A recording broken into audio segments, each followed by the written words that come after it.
Alright, what's up, guys? So, the Paint Explainer has uploaded a video titled Most Painful Mafia Boss Deaths Ever. Yeah, man, like, there's at times, you know what's funny?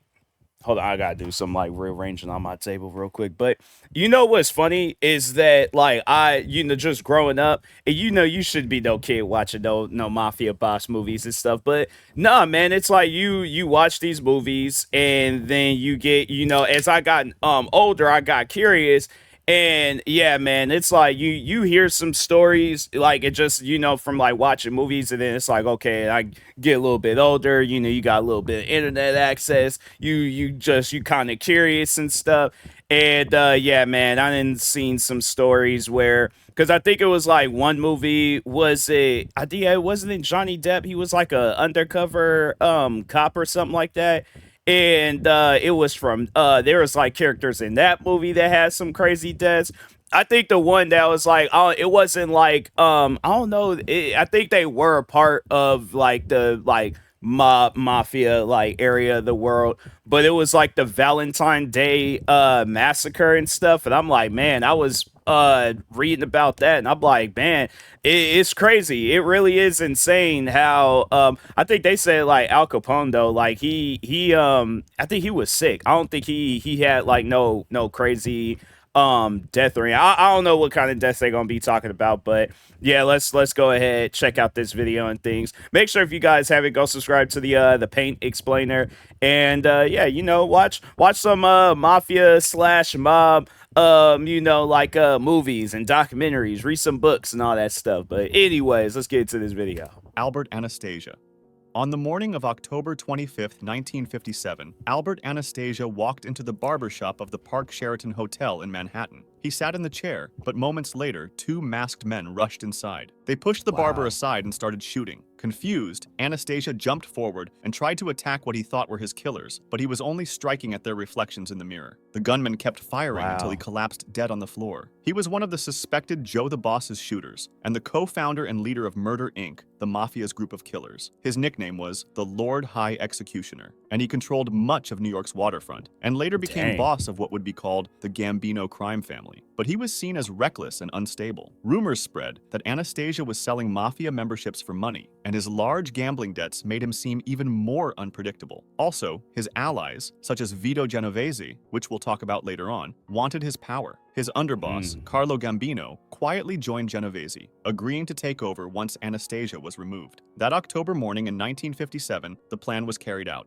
Joe the Boss. That's crazy. On April 15th, it's like you getting a haircut and all of a sudden, yeah, and that's the thing. Like you'll hear some stories where it's like, yeah, it's like people just be chilling, and then yeah, but it's like, and what's crazy is like in any like you just I guess like just place like any environment, whether it's the like mafia or like gang members, yeah, you'll hear some stuff like that. I think there is well, I think he left up out of the barber shop, but like, yeah, there was like a guy. I don't think no, actually, he shot a person that was trying to start with him at a barber shop. Never mind, I got my story confused and stuff. But yeah, man, it don't matter. Like, you see somebody you got beef with, and it's one of those things where it's like you're ready to take a person's life. Yeah, you'll stories like this, it just doesn't surprise me, because I hear about it so often, especially when you listen to like music where it involves like gang members and stuff like that. So 1931, Giuseppe Masseria, also known as Joe the Boss, sat at a table in the Nuova Villa Tamaro restaurant on Coney Island, playing cards. He was relaxed, not knowing that his own lieutenant, Lucky Luciano, had already made a secret deal with rival boss Salvatore Maranzano. oh, During the wow. card game, Luciano got up from the table, leaving Masseria alone, and moments later, gunmen rushed in and opened fire. Masseria was hit in the head,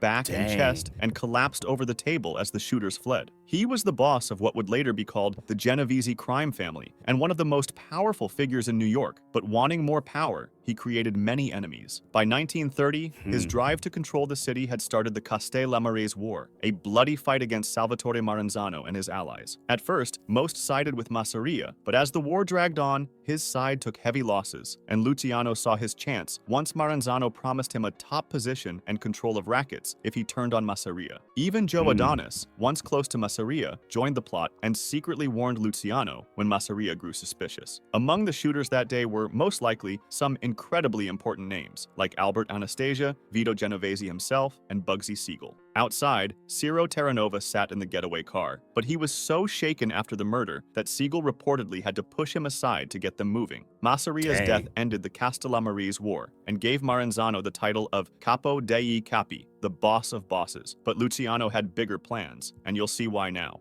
Salvatore Maranzano.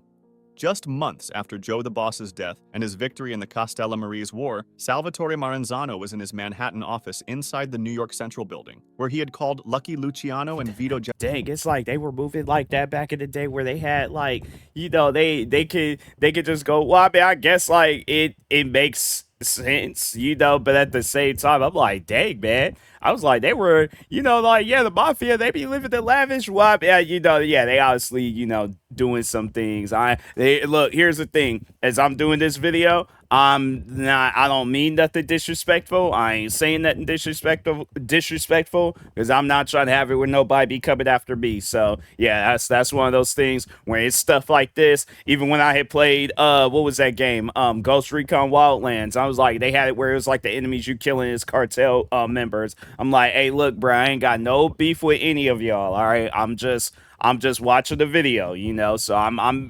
invested in that. Like, well, I'm like interested, well, not like interested, like I want to be a part of it, but just, I like watching like stuff about like mafias, mobs, stuff like that. So, but I'm just letting y'all know I don't mean nothing disrespectful. And if it comes off, I do apologize. So anyways. Genovese for a meeting. Secretly, Maranzano was planning to kill Luciano, but what he didn't know was that Luciano was already aware of the plan. Suddenly, 4 men disguised as tax agents entered the building, disarmed the guards, and rushed Maranzano. He was stabbed several times and then shot, dying in his office that afternoon. Why did he want to kill Luciano after he had switched to his side, betraying Joe the Boss, though? In the few months he ruled, Maranzano reorganized the Mafia, creating the 5 families of New York, each with its own boss, underboss, and soldiers. At the same time, though, the fact that he gave himself the title of boss of all bosses wasn't okay with Luciano and the younger guys, who thought Maranzano had old-fashioned ways, demanded money and respect from the others, and disliked Luciano's close ties with non-Italian gangsters like Meyer Lansky and Bugsy Siegel. He even compared himself to Julius Caesar and talked about shaping the Mafia like the Roman Empire. To men like Luciano, Genovese, and Costello, he seemed less like a leader and more like a dictator. By September, Maranzano suspected Luciano was turning against him,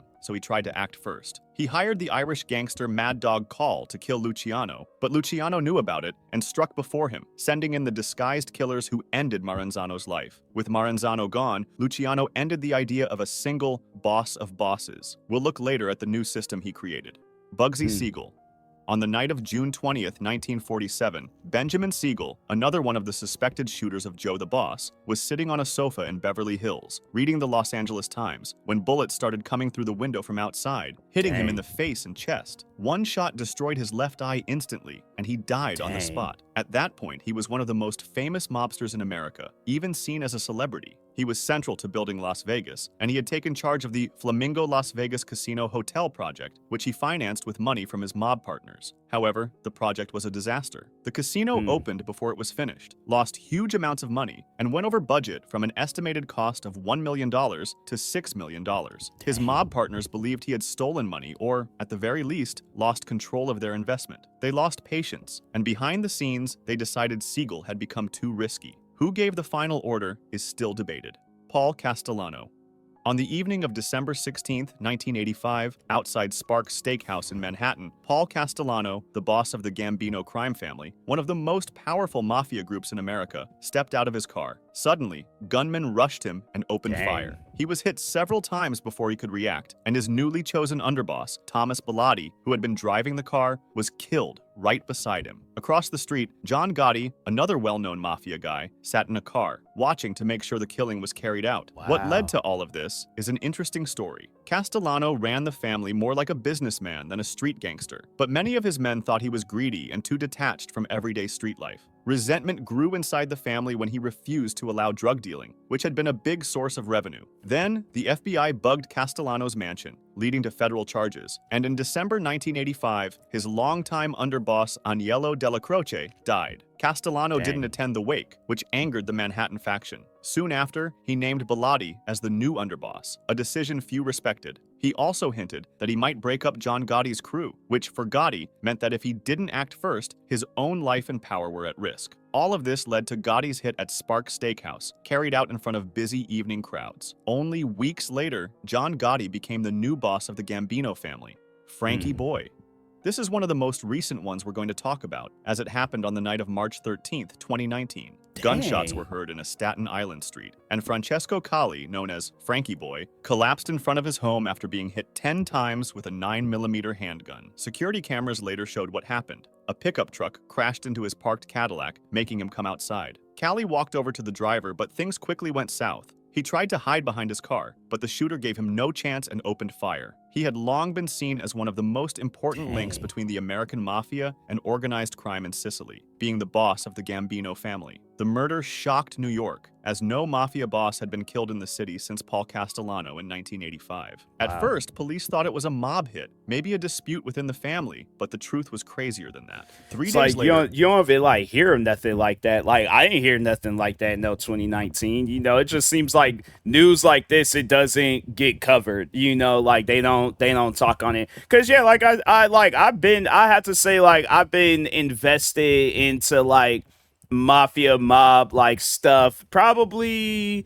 I'm trying to think of it was definitely like years at least before 2019, so that's what I'm saying. I'm like I didn't hear nothing about that to me that's just crazy. But I mean, yeah, I guess like they're probably like, oh, we're promoting or not promoting, but it's like we're talking on somebody that's involved in crime in a way, and it's like, okay, well, still like cover the story. It's like, you know, it's things like that where it's just I don't know, like I think it should have been talked about, but I mean, most likely it was like out there in New York, but I ain't hear about it out here in Washington. So police like arrested even like on social media and stuff like that. a 24-year-old man named Anthony Camello in New Jersey. He was deeply involved in QAnon conspiracy theories, and he claimed he thought Calli was part of the deep state and believed President Trump had given him support to make a citizen's arrest. Camello had even tried similar things before, like going after New York Mayor Bill de Blasio and Congresswoman Maxine Waters. When he appeared in court after the murder, he had QAnon symbols drawn on his hand. The case went on for years. Camello gave different stories, and his lawyers argued that he was mentally unfit.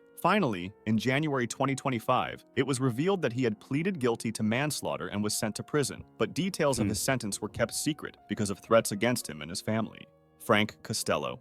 On the evening of May 2nd, 1957, Frank Costello stepped out of his car and walked into his Manhattan apartment building. As he crossed the lobby, though, a man approached and fired a shot. The bullet grazed his head and knocked him down, but he survived. The shooter was Vincent Gigante, acting on orders from Vito Genovese. Costello lived, but the message that his time as boss was finished was clear. Within days, he stepped aside and Vito Genovese took control of the family. Costello was a close ally of Lucky Luciano, Meyer Lansky, and Bugsy Siegel, building his wealth during Prohibition. And he became famous for mixing crime with politics, which is why he was nicknamed the Prime Minister of the Underworld. He influenced Tammany Hall politicians, judges, and police. His decline started in the 50s, when he was investigated during the Kefauver hearings, where millions saw him nervously fidgeting on live television. He was convicted of tax evasion and contempt of Congress, spending years in and out of prison. So his grip on the Luciano family weakened, and Genovese saw his chance. After retiring, he still held some influence, with leaders like Carlo Gambino and Tommy Lucchese visiting him for advice. On February 18, 1973, at the age of 82, he suffered a heart attack at home and died in a Manhattan hospital. Carlo Gambino. Gambino was one of the most important mob bosses of all time. Since after Albert Anastasia was murdered in 1957, he took control of the family that would forever carry his name. By the 1960s, he dominated the commission, guiding not just his own men, but much of the American Mafia itself. Under his rule, the Gambino family became the largest of New York's 5 families, controlling ports, trucking, unions, and rackets at JFK Airport. Unlike flashier bosses, Gambino avoided attention and rarely saw prison. His only sentence was 22 months for tax evasion back in the 1930s. On October 15, 1976, the 74-year-old mob boss had spent the evening watching the New York Yankees win the American League pennant on TV, but hours later, the heart disease that had troubled him for years took his life. Instead of handing power to his underboss Agnello Della Croce, he chose his brother-in-law Paul Castellano as successor. That decision split the family and set the stage for Castellano's assassination, which we previously explained in 1985. John Gotti. After eliminating Castellano in 1980, that's like one name you hear a lot. You hear it a lot, and it's like, yeah, it's a young. Because I mean, they do have movies. And that's one thing about it is that I try to find a movie that's accurate. You know, if a movie ain't accurate or if people ain't talking about it, saying that it ain't accurate, I'm not fooling with this. So that's why I'm like, you know, I'll either watch a YouTube video, documentary stuff where I'm like, okay, at least it'll be somewhat accurate. But at times, you know, you got where those movies be like, oh, let's go more Hollywood than telling the truth. And I'm like, fam, tell the truth. Like, that's all that I want to see. So 5, he became the boss of the Gambino family and I don't know showed why his it's like peculiar personality. every time like I'll press, I don't know what button it is, but it's like I'll press space pause the video, and then like videos pop up. Unlike earlier bosses, he loved attention. He wore expensive suits, smiled for the cameras, and earned the nickname the Dapper Don. However, having a high profile comes with its risks, and the FBI started gathering evidence on him. In 1991, his underboss, Salvatore Sammy the Bull Gravano, turned on him, and his testimony combined with secret recordings sealed Gotti's fate. In 1992, he was convicted of 5 murders, racketeering, loan sharking, tax evasion, and more. He was sentenced to life in prison with no chance of parole, and from then on, he spent nearly all of his time in isolation. By the late 1990s, his power was gone. His son and brother tried to run the family in his name, but prosecutions and informants crippled the Gambinos. At the same time, Gotti's health broke down. Cancer spread, and by 2002, he was too weak to fight it. At the age of 61 on June 10, 2002, he died from throat cancer. His funeral was pretty symbolic. About 300 people followed the procession, but no representatives from the other New York families came. The Gambino family he once ruled was divided and weakened, and many saw his death as the start of the Mafia's decline in America. Vito Genovese.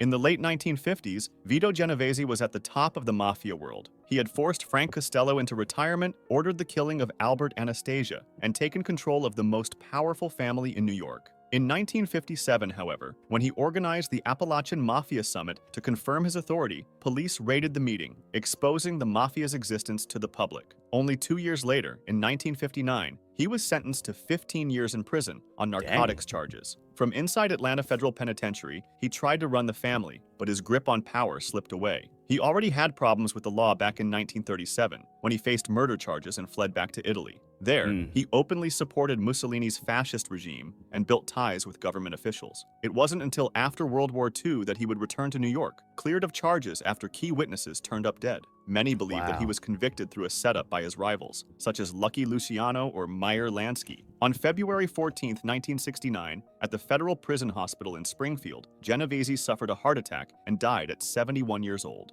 Al Capone. Capone, often called Scarface, made his name during Prohibition as the head of the Chicago outfit. He controlled illegal alcohol, gambling, and prostitution. To the public, though, he was both a criminal and a kind of celebrity. Some people admired him for giving money to charities, while others saw the killings and corruption, especially after the St. Valentine's Day massacre in 1929, where they murdered 7 members and associates of Chicago's North Side gang. The government couldn't convict him for murders or bootlegging, but they finally charged him with tax evasion. In 1930, seemed like that was like a common thing, like you hear with like mafia guys, is that they get arrested. There's like they want to send them to prison. I think that's probably what they're trying to do, to have it where they're in prison. So it's like, okay, like either we're trying to like bring the crime down, or trying to have it where it's like, okay, during this time, like we got them in prison for tax evasion, then we could possibly try to link them to some other crimes and stuff and get them, have it where they get more years in prison. But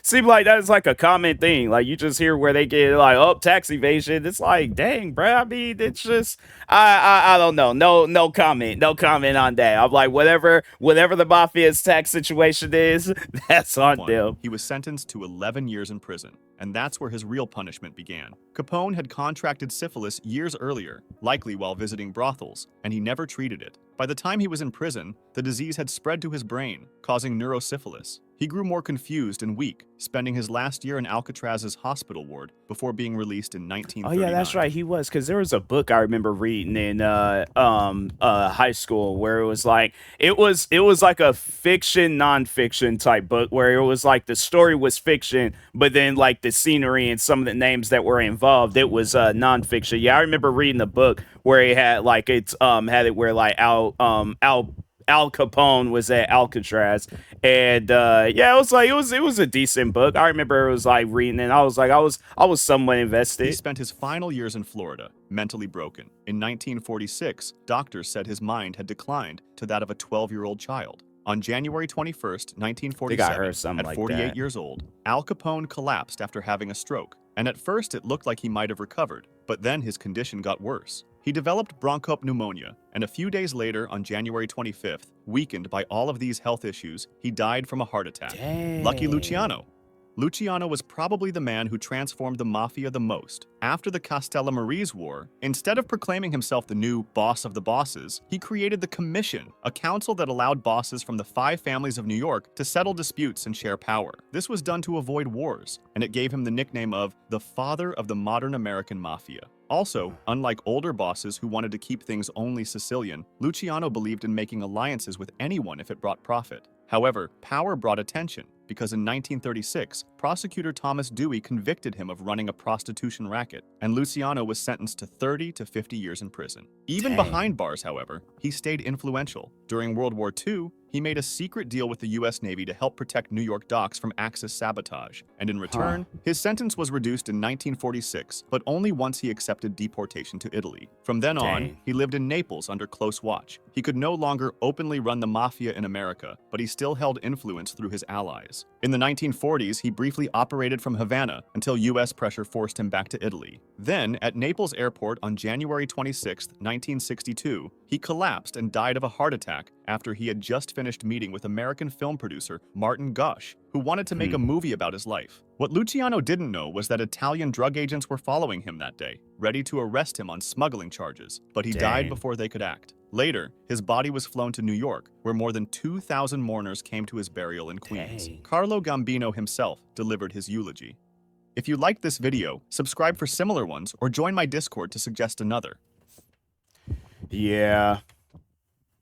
Yeah, it was definitely one of those things. Like some of those deaths, I'm like, yeah, it seemed like as it went on, it went from like these guys getting killed by somebody to, just illnesses and stuff taking them out. So it's unfortunate, man. They was like Al Capone though, like what? He was 48 when it's just crazy to me, like when you hear somebody passing, you think that they're older. And yeah, he was 48 years old when he passed. Dang. That's crazy. I mean, I guess I don't know. It seemed like you could have been older, But anyways, this was a good video though. Very insightful. Gives you some information and things. So, but yeah, make sure if you guys haven't, go subscribe to the Paint Explainer for more videos like this. Like, subscribe to me too, and I'll talk to you guys later. Thank you guys for watching, and peace.